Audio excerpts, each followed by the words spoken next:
अन्नपूर्णे सदा पूर्णे शंकर प्राण वल्लभे ज्ञान वैराग्य सिद्ध यथर्म भिक्षाम देहिं च पार्वती। माता च पार्वती देवी पिता देवो महेश्वरः बांधवाः शिव भक्ताश्च स्वदेशो भुवनयंत्रम। प्रिय भक्तजनों, आइए आज सुनते हैं अन्नपूर्णा माता की व्रत कथा। सब बोलो मां अन्नपूर्णा की जय।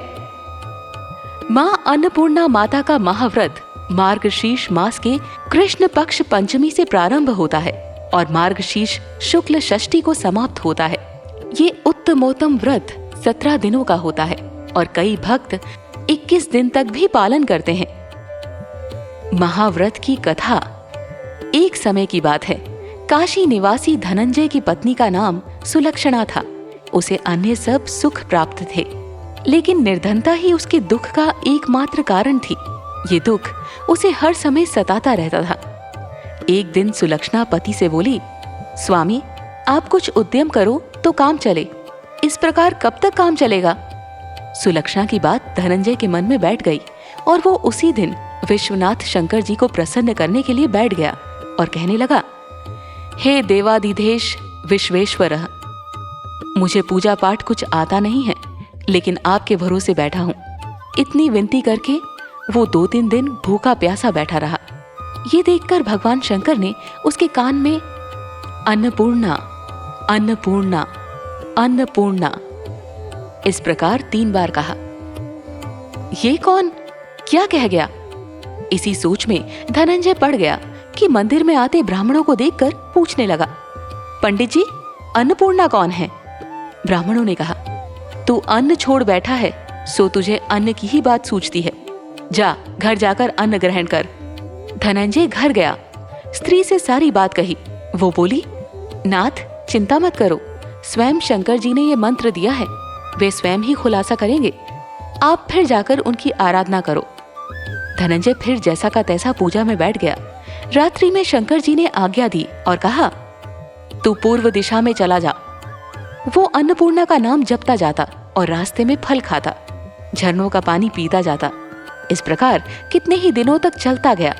वहां उसे चांदी सी चमकती वन की शोभा देखने में आई, सुंदर सरोवर देखने में, या उसके किनारे कितनी ही अप्सराएं झुंड बनाए बैठी थी।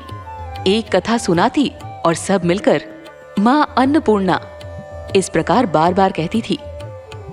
ये मार्गशीर्ष मास की उजेली रात थी और आज से ही व्रत का आरंभ था। जिस शब्द की खोज करने वो निकला था वो उसे वहां सुनने को मिला। धनंजय ने उसके पास जाकर पूछा, हे देवियों आप ये क्या करती हो? उन सब ने कहा, हम सब मां अन्नपूर्णा का व्रत करती हैं। धनंजय ने पूछा, व्रत पूजा करने से क्या होता है? ये किसी ने किया भी है? इसे कब किया जाए? कैसा व्रत है और कैसी विधि है? मुझसे भी विस्तार से बतलाओ। वे कहने लगी, इस व्रत को सब कोई कर सकते हैं। 21 दिन तक के लिए 21 गांठ का सूत लेना चाहिए। 21 दिन यदि ना बने तो 1 दिन उपवास करें। ये भी ना बने तो केवल कथा सुनकर प्रसाद लें। निराहार रहकर कथा कहें। कथा सुनने वाला कोई ना मिले तो पीपल के पत्तों को रख, सुपारी या घृत कुमारी, वृक्ष को सामने कर, दीपक को साक्षी कर, सूर्य, गाय, तुलसी या महादेव को बिना कथा सुनाए मुख में दाना न डालें। यदि भूल से कुछ पड़ जाए तो 1 दिवस फिर उपवास करें। व्रत के दिन क्रोध ना करें और झूठ ना बोलें। धनंजय बोला, इस व्रत के करने से क्या होगा? वे कहने लगी, इसके करने से अंधों को नेत्र मिले, लूलों को हाथ मिले, निर्धन के घर धन आए, बांझी को संतान मिले, मूर्ख को विद्या आए। जो जिस कामना से व्रत करे माँ उसकी इच्छा पूरी करती है। वो कहने लगा, बहनों मेरे पास भी धन नहीं है, विद्या नहीं है, कुछ भी तो नहीं है। मैं तो दुखिया ब्राह्मण हूँ, मुझे इस व्रत का सूत दोगी? हाँ भाई, तेरा कल्याण हो, हम तुम्हें अवश्य देंगी। ले इस व्रत का मंगल सूत ले। धनंजय ने व्रत किया। व्रत पूरा हुआ तभी सरोवर में से 21 खंड की सुवर्ण सीढ़ी हीरा मोती जड़ी हुई प्रकट हुई। धनंजय जब अन्नपूर्णा अन्नपूर्णा कहता जाता था, इस प्रकार कितनी ही सीढ़ियां उतर गया तो देखता है कि करोड़ों सूर्य से प्रकाशमान अन्नपूर्णा का मंदिर है। उसके सामने सुवर्ण सिंहासन पर माता अन्नपूर्णा विराजमान है। सामने भिक्षा हेतु शंकर भगवान खड़े हैं। देवांगनाएं चंवर डुलाती है। कितनी ही हथियार बांधे पहरा देती है। धनंजय दौड़कर जगदम्बा के चरणों में गिर गया। देवी उसके मन का क्लेश जान गई। धनंजय कहने लगा, माता, आप तो अंतर्यामिनी हो, आपको अपनी दशा क्या बताऊं? माता बोली, मेरा व्रत किया है, जा, संसार तेरा सत्कार करेगा। माता ने धनंजय की जीवना पर बीज मंत्र लिख दिया। अब तो उसके रोम रोम में विद्या प्रकट हो गई। इतने में क्या देखता है कि वो काशी विश्वनाथ के मंदिर में खड़ा है। माँ का वरदान ले धनंजय घर आया। सुलक्षणा से सब बात कही। माताजी की कृपा से उसके घर में संपत्ति उमड़ने लगी। छोटा सा घर बहुत बड़ा गिना जाने लगा। जैसे शहद के छत्ते में मक्खियां जमा होती है, उसी प्रकार अनेक सगे संबंधी आकर उसकी बढ़ाई करने लगे। कहने लगे, इतना धन और इतना बड़ा घर, सुंदर संतान नहीं तो इस कमाई का कौन भोग करेगा? सुलक्षणा से संतान नहीं है, इसीलिए तुम दूसरा विवाह करो। अनिच्छा होते हुए भी धनंजय को दूसरा विवाह करना पड़ा और सती सुलक्षणा को सौत का दुख उठाना पड़ा। इस प्रकार दिन बीतते गए। फिर अगहन मास आया।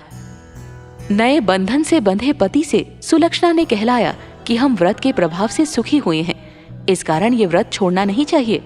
ये माता जी का प्रताप है जो हम इतने संपन्न और सुखी हैं। सुलक्षणा की बात सुन धनंजय उसके यहाँ आया और व्रत में बैठ गया। नई बहू को इस व्रत की खबर नहीं थी। वो धनंजय के आने की राह देख रही थी। दिन बीतते गए और व्रत पूर्ण होने में 3 दिवस बाकी थे कि नई बहू को खबर पड़ी। उसके मन में ईर्ष्या की ज्वाला दहकने लगी थी। सुलक्षणा के घर आ पहुंची और उसने वहां भगदड़ मचा दी। वो धनंजय को अपने साथ ले गई। नए घर में धनंजय को थोड़ी देर के लिए निद्रा ने आ दबाया। इसी समय नई बहू ने उसका व्रत का सूत तोड़कर आग में फेंक दिया। अब तो माताजी का कोप जाग गया। घर में अकस्मात आग लग गई। सब कुछ जलकर खाक हो गया। सुलक्षणा जान गई और पति को फिर अपने घर ले आई। नई बहू रूठकर पिता के घर जा बैठी। पति को परमेश्वर मानने वाली सुलक्षणा बोली, नाथ, घबराना नहीं, माताजी की कृपा अलौकिक है। पुत्र कुपुत्र हो जाता है पर माता कुमाता नहीं होती। अब आप श्रद्धा और भक्ति से आराधना शुरू करो, वे जरूर हमारा कल्याण करेंगी। धनंजय फिर माता के पीछे पड़ गया। फिर वहीं सरोवर सीढ़ी प्रकट हुई। उसमें माँ अन्नपूर्णा कहकर वो उतर गया। वहां जा माताजी के चरणों में रुदन करने लगा।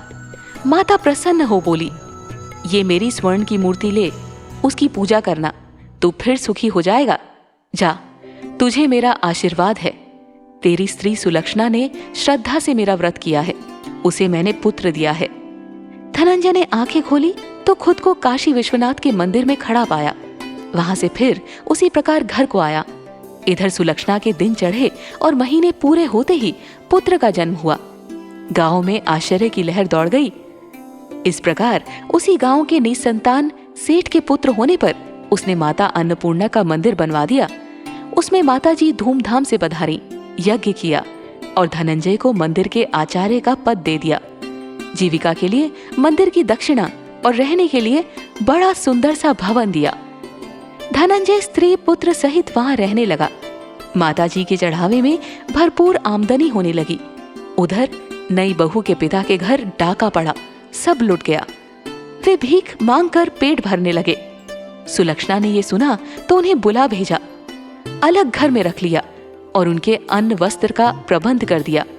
धनंजय, सुलक्षणा और उनका पुत्र माताजी की कृपा से आनंद से रहने लगे। माताजी ने जैसे इनके भंडार भरे वैसे सबके भंडार भरे।